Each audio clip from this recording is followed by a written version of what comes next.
Platicar con Anayeli Pérez Garrido de la organización Justicia Pro Persona y Observatorio también Ciudadano. Platícanos un poco cuáles pueden ser las implicaciones en este caso que acabamos de escuchar. Bueno, hay todo un debate sobre digamos, el papel que tiene Mireya, ¿no?, sobre su participación en los hechos, ¿no?, el cuestionamiento sobre si es víctima o victimaria, justamente, y creo que el tema principal tiene que ver con el acceso a la justicia de las mujeres, que es una deuda que el Estado mexicano tiene, no solamente en materia penal, que es principalmente a lo que yo me dedico, pero también en este caso representa, y otros que hemos documentado, la falta de acceso a la justicia de las mujeres en el Poder Judicial, también en materia familiar, ¿no? Como un asunto en materia familiar que no se lleva debidamente, con la debida diligencia, que no se aplican los estándares internacionales en materia de derechos humanos, puede tener una consecuencia como esta, ¿no? Ahora, Anayeli, ¿cuál sería la perspectiva de género? Porque InMujeres decía, fue omisa la perspectiva de género en un caso como estos. ¿En dónde entraría ahí el hecho de que si somos hombres o somos mujeres? Bueno, la perspectiva de género es una herramienta metodológica que nos permite distinguir, no dar preferencia a unos y a otros, sino ubicarnos en nuestros contextos como hombres y como mujeres y qué es lo que se les cuestiona a cada uno, ¿no?, o a cada una en un contexto social específico, temporal. Es decir, la pregunta que tenían que haber hecho los jueces o las juezas que tuvieron conocimiento de este caso, desde la perspectiva de género, era cuál era la posición de Mireya en un contexto, en un matrimonio, en una situación, una relación de pareja, y qué rol desempeñaba, ¿no?, y qué rol también socialmente se espera de las mujeres en las relaciones de pareja. Pero además, no solamente la perspectiva de género es una herramienta que tenían que haber aplicado los jueces, sino también una perspectiva de la infancia, ¿no?, donde ella estaba haciendo acusaciones, ¿no?, o estaba dando y aportando pruebas donde ella refería que sus hijos estaban siendo víctimas de violencia sexual, ¿no? Entonces, ahí de entrada aplicaba o tenía que haber sido, digamos, transversal la perspectiva de la niñez, el interés superior de la niñez. Las juezas y los jueces del tribunal tenía que haber conocido este caso desde esa perspectiva y darle, o sea, digamos, tan solo con la duda que existe de la violencia, pues no era para que él tuviera la guardia y custodia, ¿no? O sea, aquí hay, claro, una serie de elementos que hacen presumir la falta de perspectiva de género y de interés superior de la niñez por parte del poder. De pronto dijeron que no era conveniente que ellos siguieran viendo al padre y parece que eso fue ignorado por completo cuando son los especialistas en el tema, ¿no, Anayeli? Bueno, ahí se configura esa violencia institucional y se presume lo que se ha estado manejando en la opinión pública, ¿no?, el tema de corrupción, o sea, de hasta dónde llegan las autoridades y hasta dónde violan elementos probatorios que tienen ahí fehacientemente para tomar una decisión o arbitrariamente negar el acceso a la justicia. Yo hablaría un poquito también de las etiquetas, ¿no? O sea, no es que ni siquiera tenemos elementos o la Procuraduría tendrá que agotar la investigación para determinar quién hasta que haya una investigación, ¿no? O sea, ese es un tema importante. El tema de la presunción de inocencia, o sea, creo que también cómo manejamos respecto a, nos dirigimos como a... Sí, ¿qué opciones tenía Mireya en este caso? Es decir, ¿había otra salida? ¿Cuáles hubieran sido estas? Sí, quiero agregar algo. No es que se justifique el hecho, ¿no?, pero yo creo, y bueno, estoy segura por todos los casos que hemos documentado, documentado, que no es un hecho de venganza, eso para nada, o sea, más bien el cuestionamiento es qué nivel de desesperación tuvo Mireya para decidir o tomar esa salida cuando no hay opciones reales, ¿no? O sea, no las tuvo en el sistema de justicia, no las tuvo a pesar de los acompañamientos, a pesar de los dictámenes.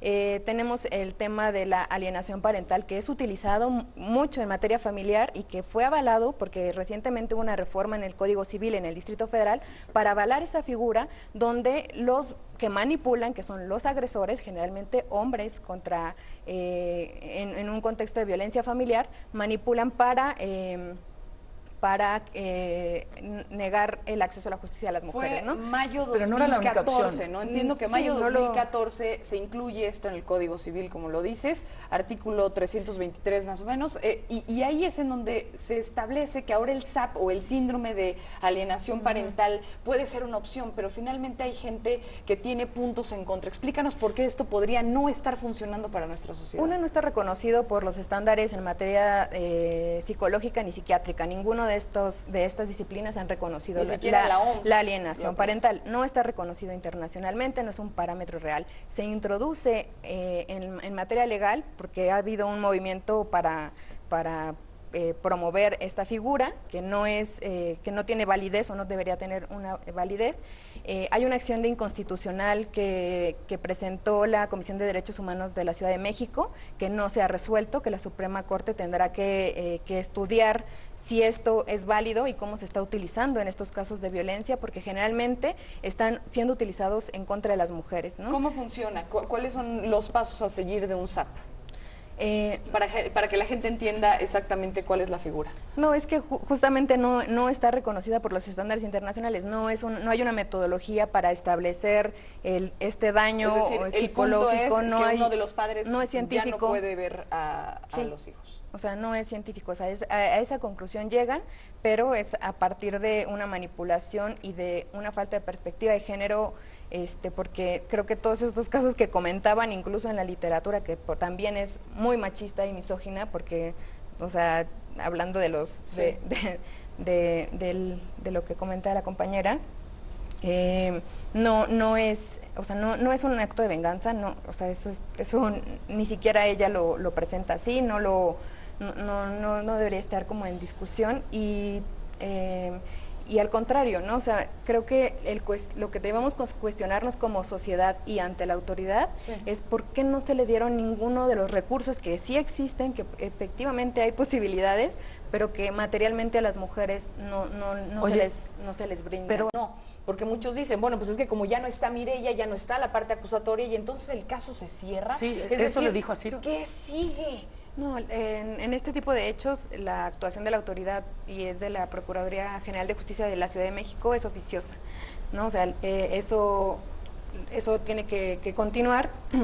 No es la versión de una persona o de otra, ¿no? Sino los elementos de prueba que debe de recuperar el Ministerio Público en este caso para determinar y para llegar a esa verdad, donde se tendrá que recuperar todos esos procesos que Mireya realizó en su momento, tratando de agotar las instancias legales y los resultados que tuvo, ¿no? Yo vuelvo a que en el tema de las declaraciones de las niñas y los niños, la Oficina de los Derechos por los Derechos de la Infancia, la ODI, justamente ha ayudado, junto con la Suprema Corte, publicaron un protocolo para incorporar la perspectiva de niñez en los procesos judiciales. Y que esto también en el tema de derechos humanos ha sido un obstáculo en el acceso a la justicia. O sea, los niños, las niñas, a pesar de que pueden manifestar hechos desde su perspectiva por su edad, no son considerados por los tribunales o por las autoridades como una prueba fehaciente. Entonces, eso también es una violación a derechos humanos, en este caso de los niños, donde dieron o se sometieron a un procedimiento y no fueron considerados, ¿no? O sea, por eso yo vuelvo el debate a las autoridades, ¿no? O sea, más allá de la versión de Mireya o del agresor, que generalmente es sobre la que se basan las investigaciones, sin duda, la responsabilidad es la responsabilidad de las autoridades por simple omisión. Con esto vamos a un corte. Listos, estamos ya de regreso para seguir platicando sobre el caso de Mireya y ahora nos quedamos con la duda de la responsabilidad también que tienen las autoridades por omisión, por simple y sencilla omisión que llevó ahora a esta tragedia, ¿no? Por omisión y acción también, ¿no? Porque tenían ciertos elementos que tenían que haber considerado y lo omiten, entre comillas, pero actúan finalmente, ¿no? Dictan una sentencia negativa, y bueno, esto nos habla de la violencia institucional, ¿no? No es el primer caso que nosotras acompañamos donde vemos afectaciones, no a este nivel, pero sí afectaciones graves en las mujeres, donde a causa de esa impunidad, porque de una instancia a otra, de un peritaje a otro, se va volviendo una cadena de impunidad, ¿no? Es decir, que el Estado, sus instituciones, en lugar de servir a la ciudadanía, sirven para obstaculizar el acceso a la justicia, ¿no? Y sobre todo en los casos de violencia contra las mujeres. O sea, ese es el tema que desde la perspectiva de género nosotras identificamos.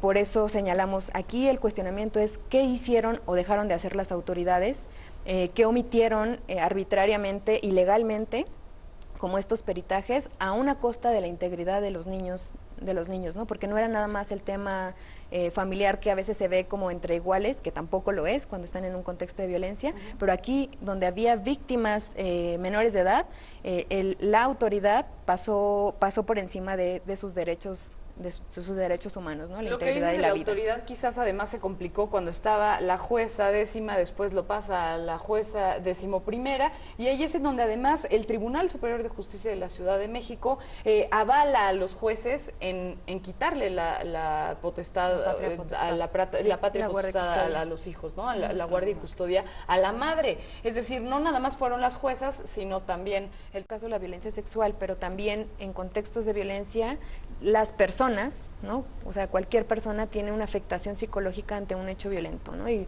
no sé, la mayoría de aquí en la ciudad, bueno, yo sí he vivido un asalto, quedas con secuelas por lo menos algunos días, y eso se puede reproducir en los contextos de violencia familiar, donde el agresor lo tienes en casa, donde efectivamente, o en las instituciones, y donde vas formando ese cuadro, ¿no?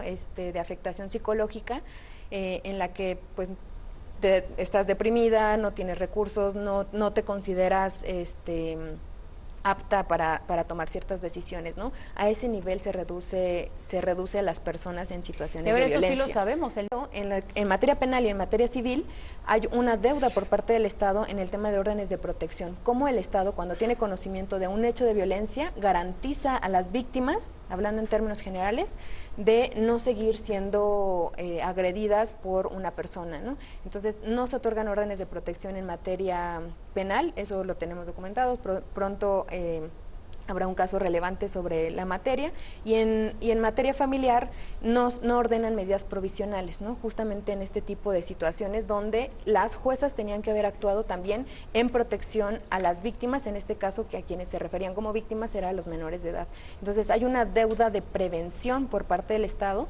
y también de inversión en acciones de atención, ¿no? Para prevenir justamente la violencia o para aportar peritajes con perspectiva de género, con perspectiva de derechos humanos, incluyendo la niñez, para que en los procesos judiciales las personas puedan acceder a la justicia. Y sin querer hablar del pasado, ¿no? Que esto todavía puede seguir, es decir, el caso tendría que seguir abierto. Sí, está abierto, ¿no? Porque oficiosamente se inicia la investigación porque es privación de la vida. Habrá que esperar cuáles son los resultados de esa investigación, que no dependen del dicho de una persona, ¿no? Generalmente los agresores van a defenderse y van a negar los hechos o no van a hablar, pero lo que tiene que darnos como prueba es todo este material y estos antecedentes que están además judicializados y que son elementos de prueba también para esta investigación. Claudia. Es que justamente por lo que